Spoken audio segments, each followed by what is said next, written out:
Welcome to Team Futurism. Today I'm joined by Greg Dember and Linda Ceriello, the founders of whatisimetamodernism.com. Linda is an educator and a scholar of comparative religion and religious cultures. She has a PhD in comparative religions from Rice University, and her dissertation was on metamodern mysticism. And Greg is a writer, a musician, and a computer programmer in Seattle. He received his BA in psychology from Yale University, where he also studied literature. And I'm really excited to talk to Greg and Linda today about metamodernism because this is a concept that I've been aware of for not that long. And I've written about it just a little bit, but it's interesting how it seems like it's a very pertinent concept for the modern day, and yet it hasn't quite penetrated the mainstream in the way that people talk about postmodernism. So I want to kind of like start very, very basic. I'm going to throw out a definition of metamodernism, and I want to see how it sits with you two. And then we can kind of go from there and get into more of the details. But you can maybe help me out with this. There's a scholar, a cultural theorist. His name is Timotheus Vermeulen. Do you have any idea how to say this? Timotheus Vermeulen. He's a colleague of ours, a close colleague, yes. Okay, great. And I was very he far often off. goes by Tim, just Tim. like, Tim is good. Okay, yeah. we'll go with Tim. Okay, so he has this definition. Metamodernism oscillates between a modern enthusiasm and a postmodern irony, between hope and melancholy, between naivety and knowingness, empathy and apathy, unity and plurality, totality and fragmentation, purity and ambiguity. Greg, let me just kick it to you. What do you think about that definition? And can you elaborate a little bit more about what metamodernism is? Yeah, I mean, I actually had that definition on a little note for myself in case I had to read it um, to you. So, that's kind of our go-to starting point way of defining or describing metamodernism. And if I'm going to add anything to that, I would just say that definition describes what metamodernism looks like or feels like, but it doesn't really explain kind of like the why of it. Like, if metamodernism is a prevalent sensibility these days, and the claim is that it's replacing postmodernism, that definition doesn't really explain like what makes people today interested in that kind of a thing. And for me, the answer to that question is, if modernism was about kind of like celebrating or establishing the power of human rationality and seeking kind of universal objective answers to questions, and if postmodernism was skeptical about even the possibility of having universal answers to things and skeptical about the capability of rationality to really get to the heart of things, metamodernism's preoccupation is with the interiority of the human experience. Okay. And so, to me, all the things that are metamodern that fit that description given by Tim Vermeulen and Robin van Denneker, they're all things that kind of stand for just even the existence of interiority and felt experience against the ways that postmodernism can sometimes contextualize or relativize away, and sort of dissolve the sense of the individual self because of seeing everything as being part of a context, or everything as being subject to other points of view. And modernism can threaten to dissolve the kind of importance of the self by reducing things to underlying principles and underlying physics and things like that. So that sounds very abstract, but as it turns out, that where we see metamodernism a lot is in popular culture and film and music, as well as the higher arts, that, like, classical high art like painting and such, which is kind of where Tim and Robin began their exploration of metamodernism. I really do want to jump into later in the conversation the aspect about how it applies to culture and art, because that's what I'm particularly interested in myself. But Linda, let me ask you, I mean, you come from an academic background and you've actually written academic papers on this, including your dissertation. Give me a little bit of the history of metamodernism as an academic in terms of like how it is a response to postmodernism, or well, I mean, if so, I had a friend text me the other day because I was telling him about metamodernism, and he said, "Well, who are the big names in it? Is there a Foucault of metamodernism?" And I didn't honestly know what to say. Maybe you can help me fill in some of that story a little bit. Sure, yes. And I'd like to go back just a minute to tag on to your earlier question that you posed when you gave that definition. First of all, we do want to make sure to attribute that to Tim Vermeulen and Robin van den Ecker. They're the two who sort of kick-started or coalesced an interest in metamodernism with their seminal article in 2010 that's referred to, I mean, that quote that you gave is the single most quoted paragraph on metamodernism, bar none. So you're going to see that in probably the predominantly in academic papers above any other quote. So it's a good one that you found, and I just wanted to pedal back for those who are maybe brand new to this to say that one of the very first things we could say of what is metamodernism is that it's a, as Greg was saying, a response to recognizing that modernist and postmodern sensibilities may be on the wane in some sense, not having disappeared altogether, but that something else has arisen to take a culturally dominant position, or it's becoming a culturally dominant position. And the name that's been given to that by many people for years now, since maybe the turn of the millennium, is postmodernism. Like, well, it's Okay. not postmodern, it's postmodern. But what exactly is that? That doesn't say anything. It just says it's post, right? Mhm. So that's really what what the people who are looking at metamodernism, and we're getting to your current question now, folks who are writing about it in the academy, but also folks that are writing for popular audiences like Greg, are trying to give contour and give specificity to this postmodern. So there's a handful of people out there who've come up with theories to say, well, maybe this is the predominant sense or sensibility. Maybe it's, the center post of this postmodern is something to do with technology. Maybe it's something to do with hyper reality, because you have hypermodernism and you have digimodernism. You can kind of guess by those names what might be at the center for those thinkers. And then the term metamodernism, which is one that actually had been in use by a few other scholars before Tim and Robin came along and kind of popularized its usage. But it really, and so they don't claim to have coined it, but they tagged on and built a lot of momentum for scholars. And so since do you want me to talk about who came prior to them, or do you want to just jump into sort of 2000 and onward? I can do either one. I am a little bit curious about the actual roots of it. I mean, I just give a little backstory on my interest in this topic in general. I've always loved postmodernism. I've always thought it's very fascinating. Baudrillard is one of my favorite authors. I love reading him just for fun. And I come to it from an artist background where I'm a huge fan of pataphysics and Alfred Jarry. I'm curious if you guys are familiar with him, a French author, and he started the theater of the absurd.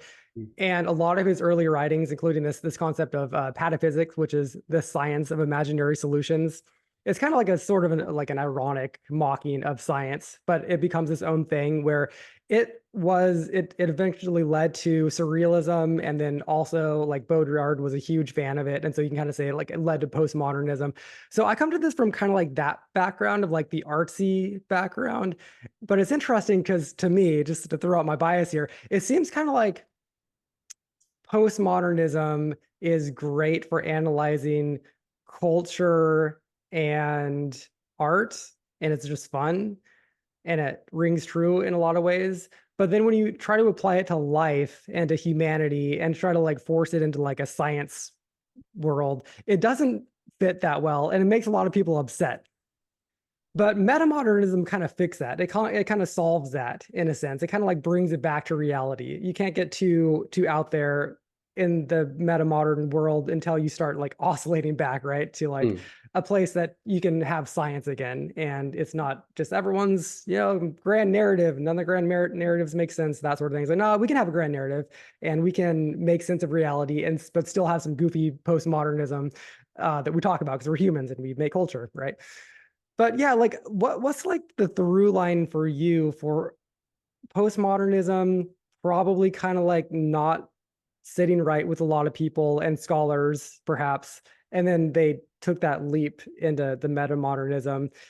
That gap right there, where people started to realize that postmodernism no longer was, I mean, resonant or correct? I mean, how would a scholar articulate that gray zone between the moment where postmodernism is still thriving and then all of a sudden something new needed to come along, right? I have a thought on that, just in which I can come to later, Linda, if you have something to say. But Yeah, go ahead. well, just that it's interesting because where Tim and Robin started was not from their own dissatisfaction with postmodernism on a philosophical level, but rather with observing that the artists out there had perhaps found that dissatisfaction and begun creating works that could no longer be explained by postmodernism. Okay. So Oh, they interesting. were, What's an yeah. example of a work? Do you have one in mind? Um, well, We they have a whole start, website on that. oh That's yeah, true. That's true. we do have a whole website on that in all kinds of areas. But if you're asking specifically about Tim and Robin, in their 2010 paper, they talk about a lot of European painters whose names I don't happen to actually have at the top of my head. But they also talk about popular culture stuff. And so in that regard, in the early years, around the turn of the millennium into the 2000s, filmmakers like Miranda July and Wes Anderson, musicians like Coco Rosie and Death Cab for Cutie and Ben Folds and Sufjan Stevens, Elliott Sufjan Smith. Oh, Stevens. right. Because Um, he's very Christian, right? Like that's the one where it makes sense to me. He's kind of postmodern, but then he's also Christian. So there's a lot of like modernism still in in his worldview, perhaps. Hmm. yeah, but I think that what he does actually just is metamodern on its own terms. Okay. And then in television, Aesthetically speaking, yeah, we're not necessarily tracing back to his personal belief system, but the aesthetic kind of sensibility that he brings forward Okay. is Interesting. often think of him as almost a poster child of metamodernism because of the manner in which he's conveying these really private and vulnerable and personal truths in a very as far as being a vocalist, he's not out there shouting the truth or proclaiming the truth. He's almost telling you, like he's in your ear, telling you something very personal that happened to him and what is the meanings he makes of it. So that seems very metamodern and in terms of a trend and singer-songwriters as well. and then Okay. Yeah. and I'm thinking of like the elements that you might cast as postmodern, like his performances with the butterfly wings and the large bands that are all like wearing Boy Scout uniforms or things like that. And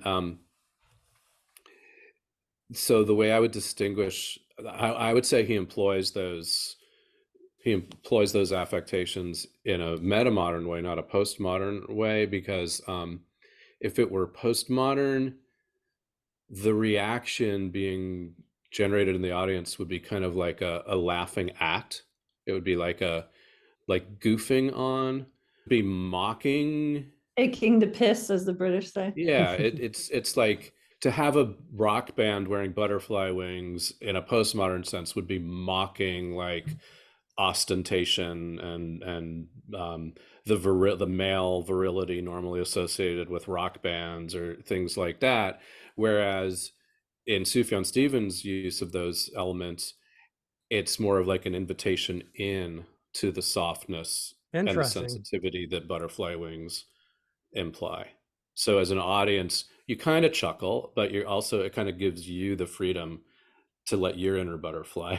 You're laughing with them, not at them, or not having a Yeah. joke at someone else's expense. We sometimes say that's the difference from postmodern, more of a deconstructive, there's no there, there's no meaning here, more of a, a sort of hardened response to reality, versus this, I like the word Greg used, sort of softening into, that we can be vulnerable together, and we can be goofy, and we can find that to be kind of awesome, actually.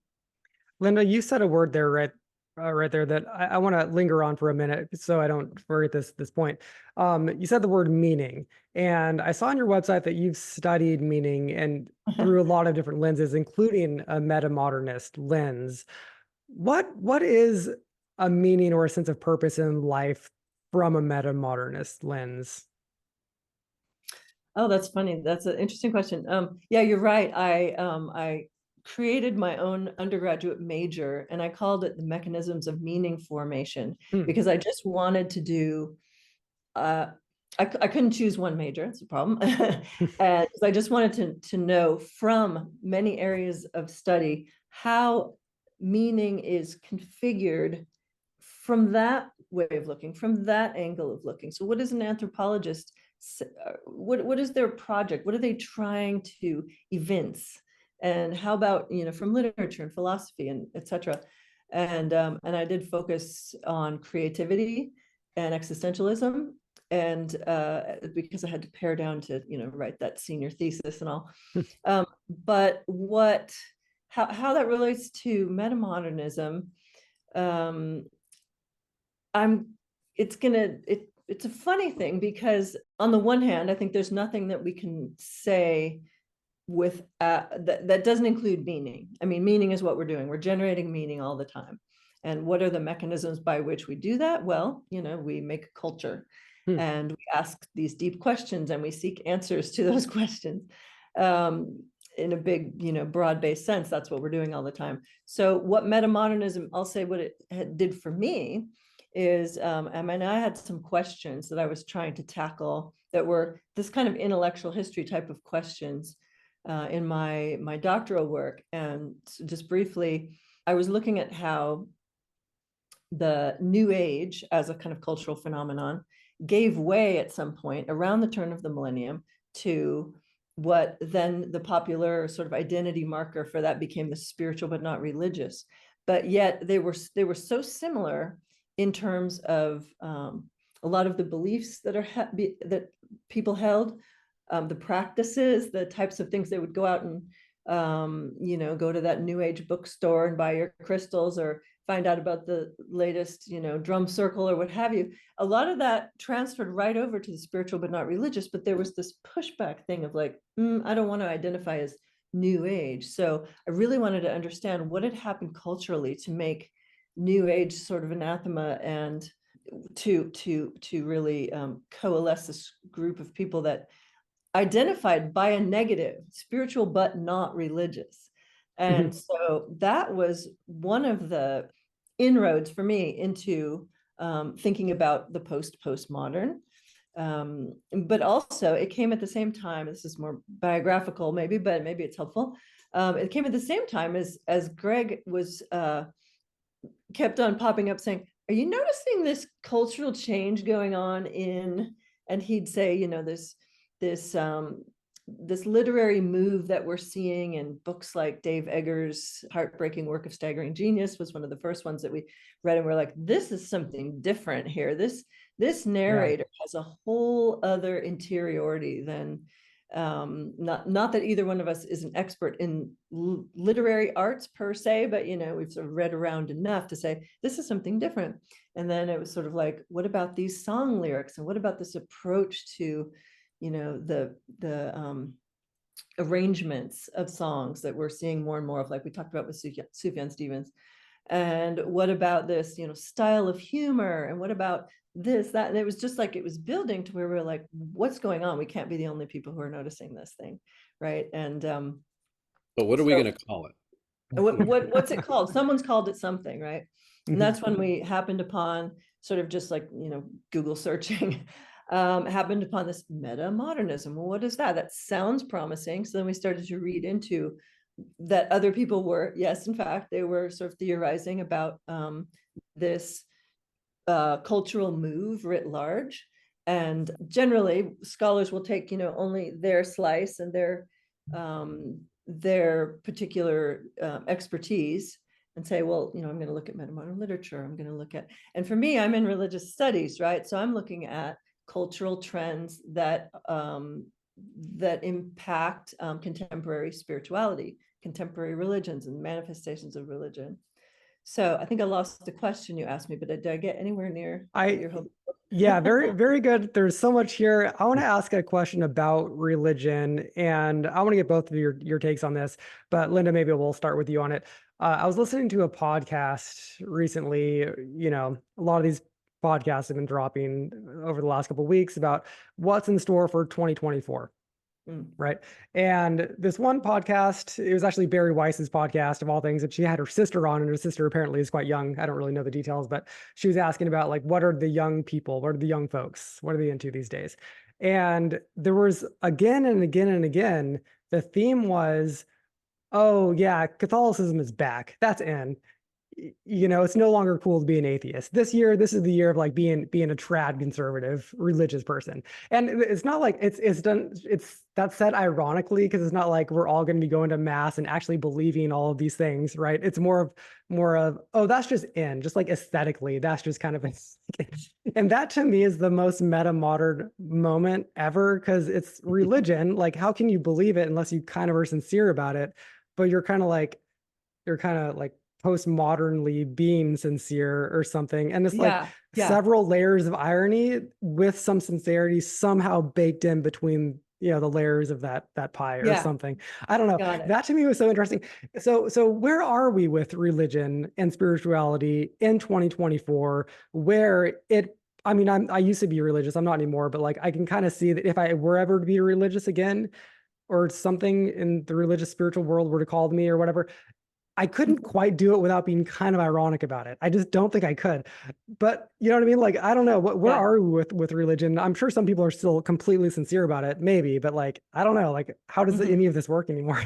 Well, yeah, there's a lot to say there, but that is really interesting what you pointed out about this sort of reflexively removed kind of sense that we're going to say that Catholicism is in, but not necessarily saying I've had a conversion, I now believe and uphold these doctrines and that kind of stuff. That's super interesting, and it really works with a concept that I put into my dissertation to explain how this self-reflexivity on steroids is really baked in these days. There's no going back.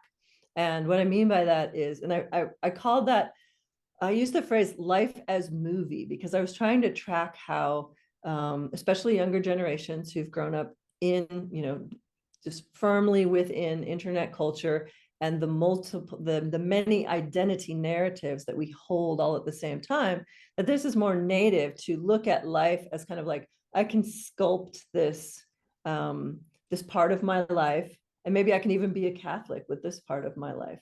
And then over here, maybe I can be, I don't have to hold firm to one particular truth.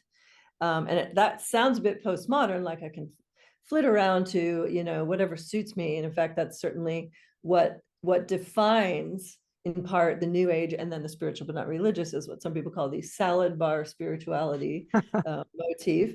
And certainly, yes, we're, especially in the contemporary West, we are very good at picking and choosing what we like, and not necessarily, sort of cherry picking what we like from traditions, religious traditions. But that's nothing new.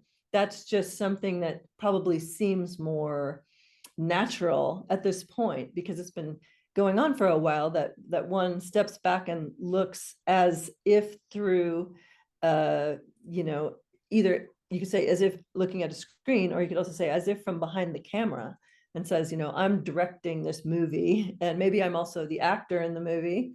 Maybe I'm also the producer of the movie, and then you can rotate these roles. So for me, that was a kind of a metaphor, a motif that worked to explain how younger people, younger than I, can hold all these sort of small t truths together and play with them, and find something that feels meaningful. So where we are these days, I think there's certainly are there's a continuation of not just the spiritual, not religious, but we have the nuns, as in NONES, that becomes a more recognized way of saying, I'm not going to check the box that says I'm this religion. If I have to, I'll maybe say I'm none of the above, because that then gives the ability to be any or all in the measure that one sort of desires. So you get the sense here of there's an agency, there's a feeling of not being limited to one identity. And I assume, I mean, when I wrote about this back in 2016, 2018, that felt like that was a metamodern signature move in my mind. And so as we keep considering what's going on in 2024, you know, religion's extremely dynamic because it's a cultural phenomenon. So you can never really say like what's so in a fixed kind of way, but I imagine this is a phenomenon that we'll keep seeing make new iterations of spiritualities for us available. Yeah, fascinating. Greg, do you have anything to add to any of that? Yeah, I was just thinking about the the revival of Catholicism, or Catholicism as being back in, or whatever, and then the life as movie sensibility that Linda's talking about. And so I kind of picture probably younger people engaging in Catholicism as a character in a movie in which someone is engaging in Catholicism, if that makes sense. Yeah, it does actually. Yeah. Yeah, thanks for Um, adding that, Greg. That is behind what I was trying to say. Yeah. yeah, and then and just in terms of the life as movie sensibility in general, again distinguishing the kind of the metamodern from the postmodern. Um, the postmodern version of that kind of self-reflexivity is perhaps motivated by like wanting to remember, shake people and remind them like this is all just a construct. This could be a movie. This is you live your life as if it's in a movie, kind of in a critical way, um, not in a mean-spirited way, but just in a kind of like, hey, let's be aware of what this is that capitalism has created, that we're kind of inhabiting and stuck in. Whereas in metamodernism, the life as movie sensibility, or the reflexivity, is like a way of getting deeper into interior experience, because it's saying like, okay, we are in reality, we are inundated with media, whether we like it or not. And so instead of feeling like I'm outside of the media and the media is something outside of my control that I just have to grapple with, I'm actually going to inhabit the mediatized reality of my own, and in a sort of more empowered way, understand my life and my experience as narratives that are just as important as the narratives that we get um, So let me in jump in the there really medium. quickly. Is there a technology component here? Is part of this driven by technology in the sense that we all have, movie studios and recording studios in our pocket with our phone, and we all are constantly Literally. being the stars, literally, of our Yeah, own movies by especially young people on TikTok, right? I mean, just a random high school kid can post a video on TikTok and it'll get more views than CNN that night, right? I Mhm. mean, does that have a component here? I think it's both. I Hugely. think that even without that component, even without the capability of regular people to create their own media, like you're describing, um, they can still create media like in their heads, like Okay. Hmm. in the metaphors that we use to just talk to each other about our experiences.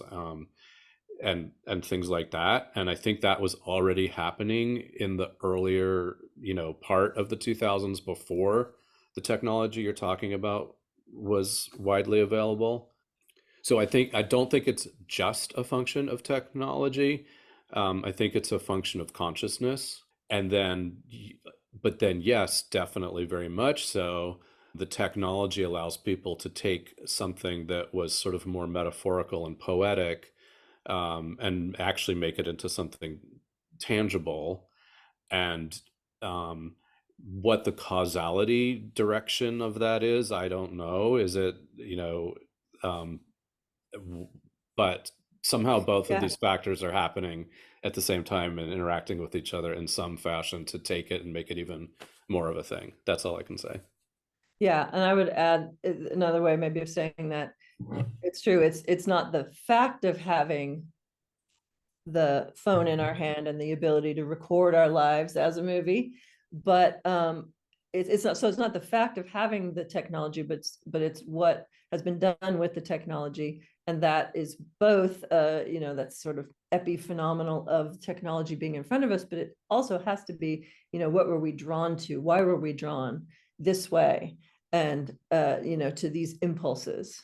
And let's see, Greg, you said something I wanted to just, oh yeah, I wanted to just underscore the fact that usually when we talk about metamodernism being something different, something new, we're not generally eschewing or saying postmodernism's out the door, modernism gone, and that's old fashioned, whatever. We're talking about the fact that sense of being overwhelmed by culture and by our technology, by information, that there's just so much coming at us all the time, is a reality that we're just living through. So we might be on a boat. Some people use this boat metaphor, and I might say it differently than others have, but sort of like we're bobbling in an ocean of our zeitgeist, or our current milieu, and sometimes that takes us to a place that feels like crushingly overwhelmed, and I don't feel I have a great deal of agency here to make this boat go the way I want, because I'm just being buoyed all over the place. And that would be sort of more the postmodern kind of sense of we're responding, and maybe not necessarily positively, to our overwhelm, but sometimes creatively. And then metamodernism can sort of show that there's this oscillation between that, oh boy, the world's fucked, nihilism, to a kind of like, oh wow, that's actually, I can really focus more on myself and the interiority of the people close to me. Kind of like the message of, what's that movie? Don't Look Up. The Oh yeah. message at the end of Don't Look Up is kind of like, what's the most real thing that I can get Oh, with that's good. Yeah. Yeah. At the end of time. So So in we're that kind of final faced with scene, that. Yeah, and it's that like final we're scene, they're kind of having faced. dinner.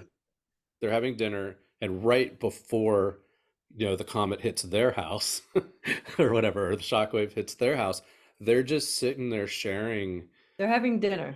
They They're just having say, dinner. we're going to They're have just having dinner, dinner. Yeah. with full Right. awareness of what's coming. But it's like, what do we do in the face of that? And yeah, so that's the way that it's more about the oscillation than the, well, metamodernism fixes all this and gives us hope or whatever. No. I think really we want to pay attention to the fact that we're just going to keep moving back and forth. And because of that movement, that cracks open space for all kinds of cool stuff, all kinds of creativity, and ways of maybe undoing ways that we felt stuck in the past, or felt trapped by our religion, or trapped by our sense of identity. Now we have more room to play and to be playful about it. Yeah, the postmodern perspective certainly doesn't go away when you adopt the metamodern view, because That's that's what half I'm the trying to, content. yeah. I mean, half the Right. content of the whole perspective is postmodernism. But it's interesting. There's actually a quote from Tim that I want to read, because I'm kind of curious about this question of, could you make the case, could you make the argument that postmodernism is dead? And I think weirdly, you maybe kind of sort of could, and maybe I'll make that case to you and I'll pitch it to you guys. But this is a quote from Tim, and uh, Robin? Robin? Yeah. So the postmodern years of plenty, pastiche, and paratics are over. In fact, if we are to believe the many academics, critics, and pundits whose books and essays describe the decline and demise of the postmodern, they have been over for quite a while now. Okay, so he's kind of making the claim that postmodernism is dead. I want to hang on to the idea that that's still half the content of metamodernism, but maybe I can articulate how I'm kind of seeing it, how maybe postmodernism you could argue is dead, which is that you can't live in a world that is truly postmodern because we are always confronted with grand narratives. And you can't just say there are no grand narratives, that itself being a grand narrative. Because eventually, at the end of the day, it's just like that movie you referenced, the Don't Look Up. At the end of the day, or at the end of the world ending or something, you're going to come back to some level of sincerity and you're going to sit with kind of like basic modernist boring thoughts about like, oh, well, we're gonna have some dinner now as the world ends, and or I'm not even too sure how to articulate that maybe, but to kind of see what I'm getting at, that maybe you could say that you can't just settle and be done right now with a postmodern perspective on life because you're always gonna oscillate back away from it to more of a sincerity point of view, I think, right? And like, so in a sense, postmodernism has to kind of be dead in that you can't settle there. Like we've been there, done that, and now we've moved on from it at some level. Even though it's still half the content, it as the full content is maybe a done thing. I don't know. Is there an Yeah. argument there or? Yeah, that's pretty much how I would put it. Okay. Um, I think that, when postmodernism was vital and exciting to people, it's because it was calling attention to the way that things, it was calling attention to the relativity and the contextualism of the world, and the way in every truth there's the opposite of it, and all of these kinds of things that the modern point of view hadn't quite really attended to. Mhm. um, and it was, and also like on a technological level, and on a crisis, global crisis level, things were not as bad yet in the 70s and the 80s and the 90s as they are now. Nevertheless, postmodernism was also grappling with the beginnings of those things and the excitement there, and people liked the postmodern stuff, Mhm. without the metamodern edition, and it was exciting because people were actually going like, hey, look at how things are, um and it was valuable to point out how things were, basically, right? Mhm. Because it was the beginning of reflexivity. Yeah. Postmodernism was the first phase in which people were born, or people were living in it while they were creating the words for it and shaping, like, well, what does it mean? We didn't have that prior. We have modernism as a label for something that we looked back and said, oh, look what happened culturally and sociologically. But in postmodernism, people were sitting in it while they were creating it, and we're never not going to have that again. Yeah. Right. We're And aware. so if at the time, people were confronting like the fractionating and the, of points of view and things like that, some of postmodernism was being critical of the way contemporaneity was, and some of postmodernism was celebrating all of that. Um, and then another slice of postmodernism was celebrating the fact that we had the language now to criticize things. Mhm. And then at some point around 2000-ish, that got old. Just doing that, just calling attention to the, mediatization of everything, was in and of itself no longer a thrill, partly because it kind of didn't allow room for vulnerability and, um, Right. Okay. Well, I want to ask a question that's kind of, I think, related to this. A lot of social commentators right now bemoan the fact that the rise of the nuns. All these people are leaving traditional religions, and so we're losing traditional family structures. A lot of tradition is gone, and a lot of social commentators, both on the left and the right, are bemoaning this. And, we have a population collapse that's, about to happen, and all of these things, right? Is the meta modern perspective, is it, I guess, one, mentally healthy for someone who has abandoned traditional religion? Is there some content there that makes it so that they can have a, I don't know, fulfilled internal life so that they're not depressed? And also, is it, is it societally healthy, as opposed to us all going back to being, go to church 2 days a week Christians, and that's the whole content of our lives, which we're not going to go back to that. But is the metamodern perspective, is there content there that can make people's lives sustaining? My one little note here is I think that like it's the stories effectively that make people uh, have a sense of meaning and purpose. And so we just need a story to tell ourselves. I don't want to go down that road too far, but yeah, what do you think about that? Like just the mental health factor here. Is it a healthy perspective, or are we just fooling ourselves? And maybe some of these social commentators are right, and we need to go back to religion or something. I'm not sure. Can I go back first to the prior question? I wanted to say something that about the postmodernism is dead kind of Oh, trope. right. Yeah. Maybe this will wind its way into talking about the other topic as well. But I think the question itself is important for us to look at, because it actually shows us something about the way we're using these terms, what they're signifying. And what I mean is that if we say postmodernism is dead, and there are many, many cultural critics who've been saying that for 2 decades now, that it's possible that they're referring to, like I said, most people are taking sort of like their own slice of their expertise and saying sort of like, well, we're in literature, we're just not seeing postmodern literature anymore. I'm making this up. There's probably postmodern literature, but that's kind of dead now. Now we're seeing the new sincerity movement. Now we're seeing something else.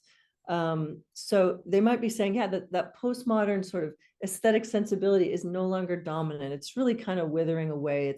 It's outlived its attraction, the attraction to it. Or at the very least, it's not the new thing anymore. It's not the new thing anymore. They might be just saying something more, a little bit more on the ground than that.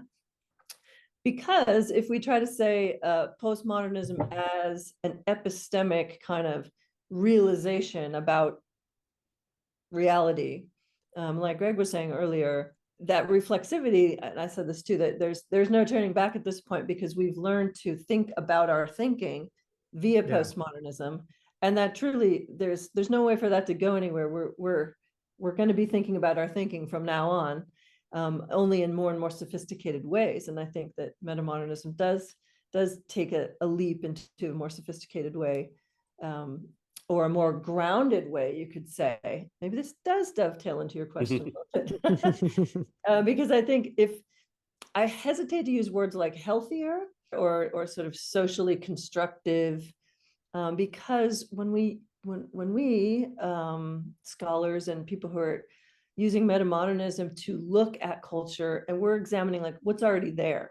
We're not sort of prescribing for a future, right, what we'd like to have happen. We might project a little bit into, and that's your question, I think, is more on this level of what might we see happening. But it all depends, right? It all depends very much on whether these metamodern impulses that we're seeing in culture get taken this direction or that direction. And we've certainly seen that the metamodern aesthetic sensibilities and that sense of protecting the interiority of the subject, giving more agency to the subject, get taken in ways that are kind of horrible. They're kind of socially deconstructive. There's plenty of that for us to look at, and that's actually an area of metamodernism that we really should be doing work in. Yeah, that's all very fascinating. Yeah. If you say the postmodern is dead, meaning the postmodern as an end, as a like we've got it. This is the answer. Right. This, we figured it out, and this is it. It's a postmodern nihilistic thing. I mean, not all postmodern is nihilistic, but that is dead. That's Yeah. what we have seen already. No, it Okay. wasn't the end. Right. That's good. I just, Okay. I yeah. think I can dovetail all of this together too, and kind of putting a cap on the point that I was clumsily trying to get to before. Um, it's that when postmodernism was new and thriving and was the new thing, there was a giddiness about what these conceptual tools gave us: thinking about thinking, awareness of context, awareness of the constructedness of things. There was a giddiness just about having those understandings and then Mm. expressing them through the arts and through other ways. And that became dead in the sense that there was no longer a giddiness about it. It was just kind of more of a like, okay, yeah, okay. And then the question is, without going back to a naive existence where you don't have the awareness that postmodern brings, how are we going to live with, how are we going to continue our lives and, you know, live on the ground while having the benefit, or even being forced to have, you know, having no choice about having the postmodern awareness? And the metamodern is, um, you know, is providing ways to live in the fractionated postmodern world. Yeah, that's what I see too. Okay. Yeah, Yeah. rather than just being giddy about seeing the Yeah. fractionated nature. Because Very the interesting. message is Yeah. like the only way out is through. That's kind Mhm. of, I think, one of the underlying currents is we can't skip around this. We can't pretend it's not what we could, but it's not going to work too well to pretend, you know, certain truths writ large haven't come to the fore. But we shouldn't pretend that, you know, we're not floating in a sea of overwhelm some of the time. The only way out is through. Mhm. So going back to Sufjan Stevens for a moment. Yeah, well, I wanted to say for the last part here, I do want to talk a little bit more about art. So I'm glad that you pivoted back to Sufjan because I want to Yeah. talk about him a little bit more and a couple other people. But yeah, I want to hear your note. Yeah, I'm just thinking of like when I've gone to Sufjan Stevens concerts, and I'm not Christian myself, but I get the feeling that about half of the people in the audience are Christian, and about half the people in the audience are, you know, indie pop fans. And it works, and he's able to reach and be meaningful to all of us. Sometimes, like sometimes I'm sitting there and the song is going along and he sings a line and half of the audience stands up and hoots and hollers, and he's obviously projected some kind of a Christian signifier that I'm not tuning into. Interesting. um, Yeah. but in his stage patter between the songs, he's very open about his own doubts and skepticism about his faith.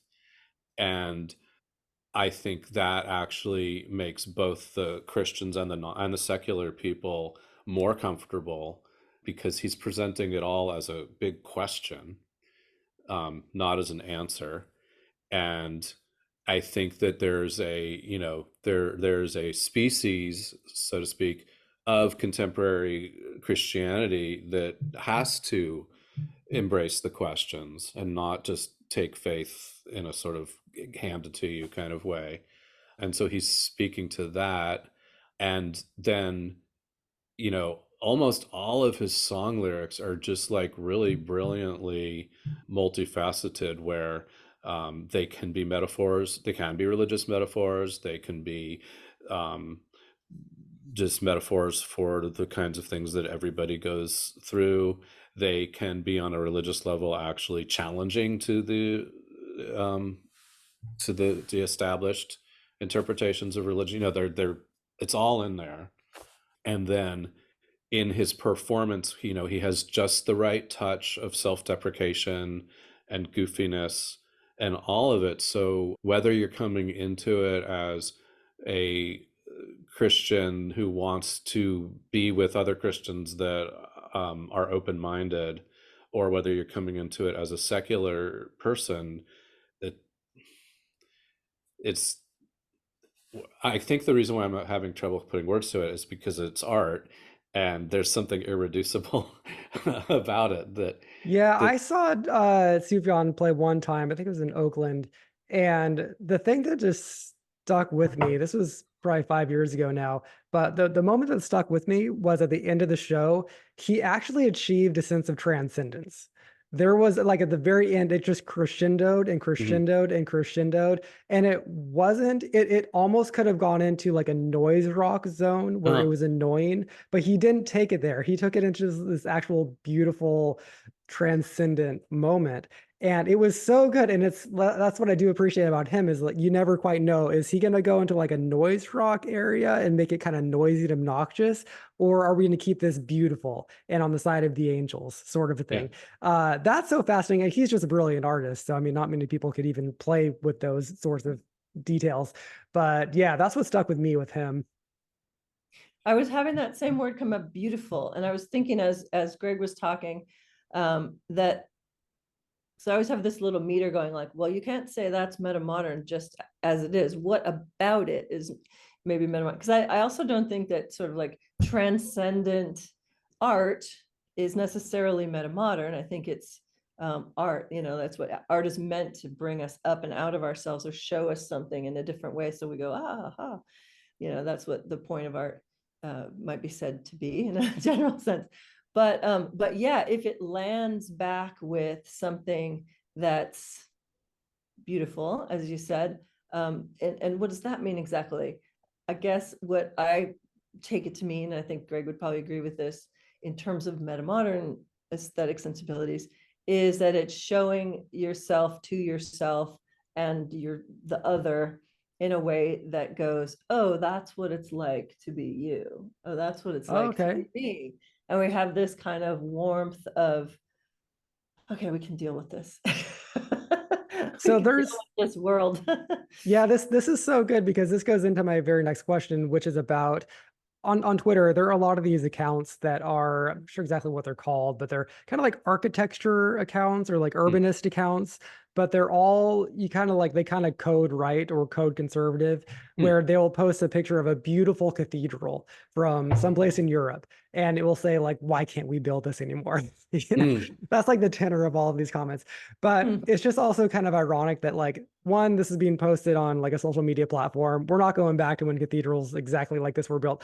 But at the same time, there are a lot of actual legit urbanists who are now, and architects who are now building kind of traditionally beautiful buildings.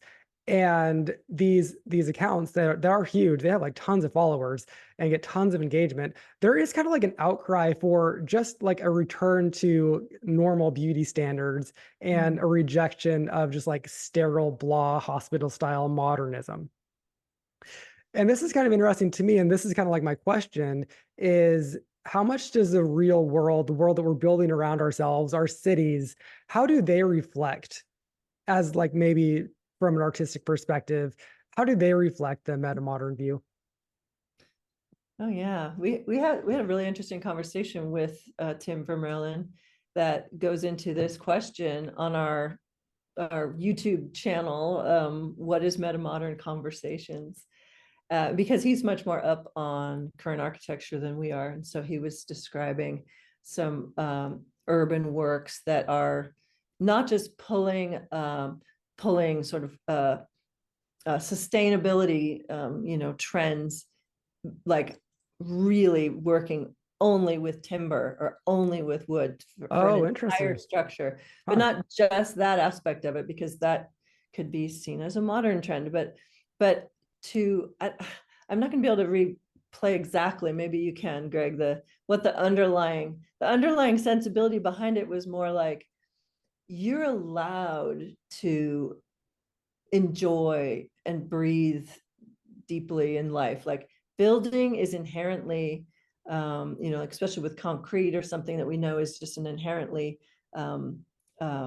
heavy like feeder on the environment. It's concrete is terribly, you know, it's not a good material to work with.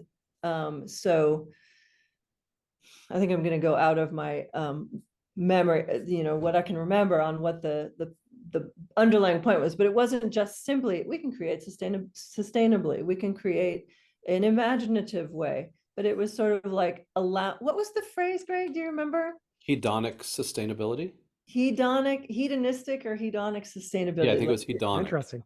You're Huh. allowed your hedonistic impulses as a human. Like, it's like you're allowed your human sensibilities to be factored in here. We don't have to expunge one for the other, something like that. That actually Yeah. reminds me, there was an article, I think in the Atlantic, might have been the New York Times, about this guy in Japan who is bringing back this old world tradition of building homes just with rocks, just with no cement, nothing, just rocks. And apparently it builds like buildings that they can last for hundreds and hundreds of years. It's very effective. And it's an art form, a practice that has been lost and is really hard to do it effectively. And so modern builders will kind of try, but they just can't do it. And so they end up just going back to cement and concrete. But that's interesting too, just like the practice that's so ancient, but then also is completely a modern, environmentally sustainable practice. And it's somehow becoming relevant again. And one that we may be personally drawn to in a way it's not necessarily about being the most sustainable, but it doesn't issue that impulse that we take care for our planet. So it's more, I guess, also balancing. And yeah, and I'm certainly not an expert on architecture either, but my gleaning is that the metamodern architecture is a new kind of embrace of beauty. So the beauty does not have to be limited to sort of like old-fashioned stateliness. It can be a playful beauty. It can be a blend of stateliness and playfulness and self-awareness, sort of that the awareness of the tropes are built into the construction. So, when the Twitter accounts you're talking about are just showing like old cathedrals, that's cool, but that doesn't really speak to the contemporary mind. There's kind of like this preset definition of how beauty is done when you're just looking back to the traditional. So whereas the metamodern would be like, we're not embarrassed to be aiming for beauty, but we're not beholden to old-fashioned standards of what beauty is. Interesting. Okay, I like how you said that. But we wouldn't throw them out with the bathwater either necessarily.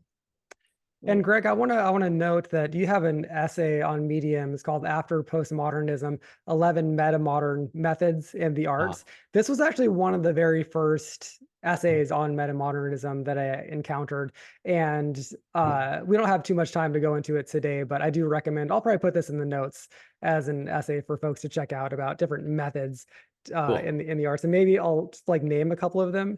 The metacute, normcore, ironesty, quirky, the epic, the tiny. There's a lot here, and they're all very good, and also oscillating between opposites in aesthetics. Great essay, and there's a lot to talk about there. We could probably just talk about that for an hour, but we don't have time.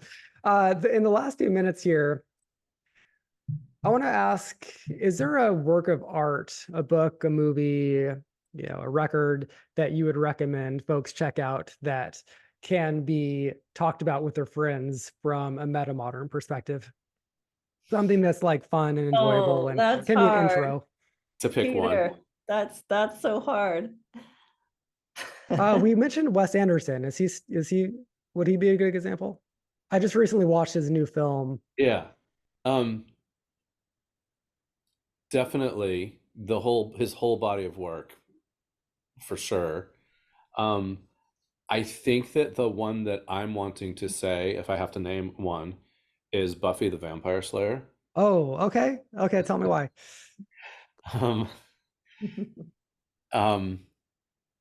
Oh God. I think you guys have an essay on your website about Buffy. Yeah. I saw it. I didn't read it, but. And Linda has a whole chapter in an academic book about Buffy the Vampire Slayer. Oh, interesting. Okay. As well. We're pretty into Buffy. Why don't you start, Linda, on Buffy? Yeah, that's a great one.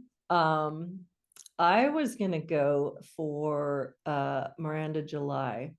Oh, okay. And yeah, I I have mean, her book on again, the shelf back here. we have Which this one? entire website I'm not sure. with, I haven't read it. My wife Oh, has. okay. Okay. The Okay. First Bad Man, maybe? Is that? Yes. oh Okay. yeah. Okay. Yeah. I mean, we have this entire website, whatismetamodern.com, in which that's, that's the place where we have been chucking all our examples that we've come up with to say, this is a really good way to explore what metamodernism might be. This is a really good one. This has these elements to it. So that's where we put it all together. That's why I was like, oh man, that's such a hard question to pick one.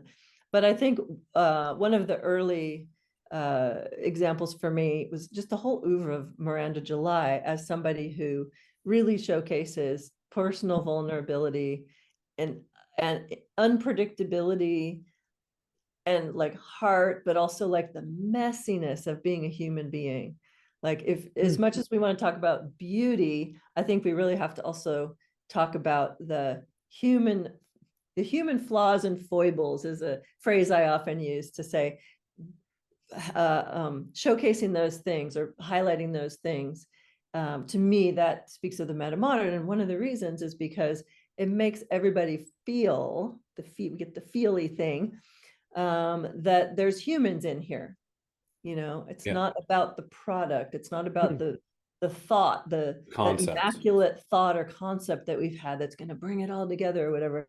In the end, it's about being a really messy skin sack in which we're dealing with these other people and mucking it up half the time, and doing our best to see each other and see ourselves, but half the time failing. But it's kind of all beautiful in another sense, but Okay, very I like messy. that. Yeah. Linda, for Miranda July, because Miranda July has done so many things in so many fields, but do you think that we can say her movie, Me and You and Everyone We Know, as the one go-to thing for That, Miranda July? and also the text, no one belongs here more than you. Wait, is that a film? See, I'm really bad at remembering the titles of things. I get them confused. I think that's the name of a book of short stories by her. I think so. I think so. It's been a while since I've looked at it, but I remember. And even these titles, certainly, no one belongs here more than you. These are types of titles that I'm getting ready to write something that talks about how you can sometimes identify a strand of metamodern aesthetic in these types of sort of like almost childlike, overblown, kind of Inclusive. inclusive but fanciful, super like hyperbolic. No one belongs here more than you. A heartbreaking work of staggering genius. And then, of course, we have to You and me say, and everyone we know. Those are kind of metamodern titles. and Interesting. Okay. then we have to say Everything Everywhere All at Once, Oh, yeah, absolutely. Yeah. to name something very recent. Mhm. And sorry, Daniel Kwan has actually described it as metamodern in his, Really yeah. interesting. Okay. Very that's cool. right. Do you want to tell the rest of that, Gray? Well, yeah, I think we're probably getting close to the end, but there's an interview of him in Mashable by the author's name is Katie Puchko. And at one point, she's describing for him something she likes about the film, and she's um, saying like, I want to say postmodern, but it's a more friendly kind of postmodern. And Daniel Kwan interrupts and says, or actually, the term we can use is metamodern. Interesting. Okay, Yeah. very cool. Yeah, definitely a better modern film. Absolutely.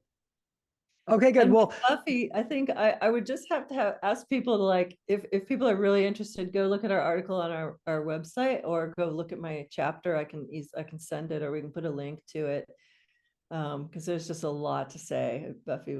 And Greg was one who pointed that out to me as one of the early harbingers of a new aesthetic in television. And there have been a number of people recognizing that, not just, Okay, I'm gonna just try to give a few little chunks on Buffy the Vampire Slayer. okay, yeah, I want to hear it. So it combines like the most epic cosmic level overstory with like the most tiny little intricate teenage social drama stuff, and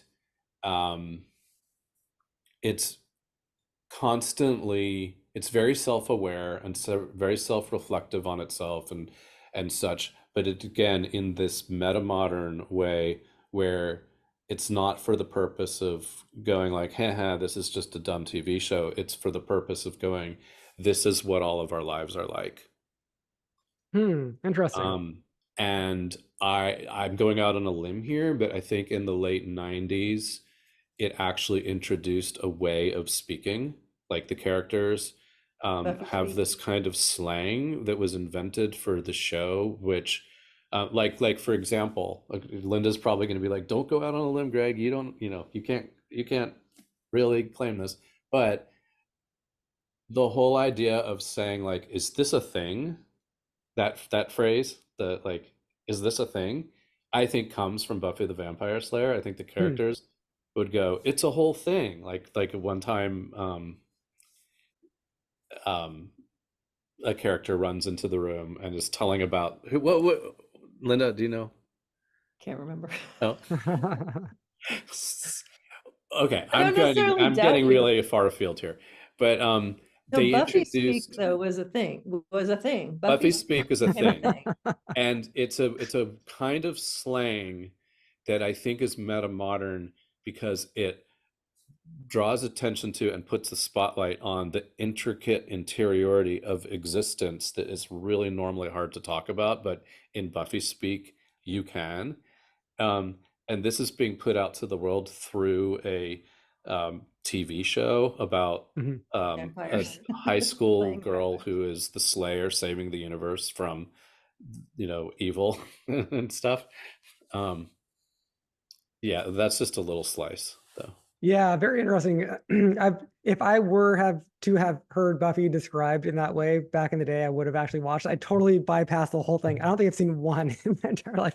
But I did that too. I will have to check that out. I definitely need to check out Miranda July. I'm very familiar with her, but I am sadly unfamiliar with her work, so I'll have to check her out too.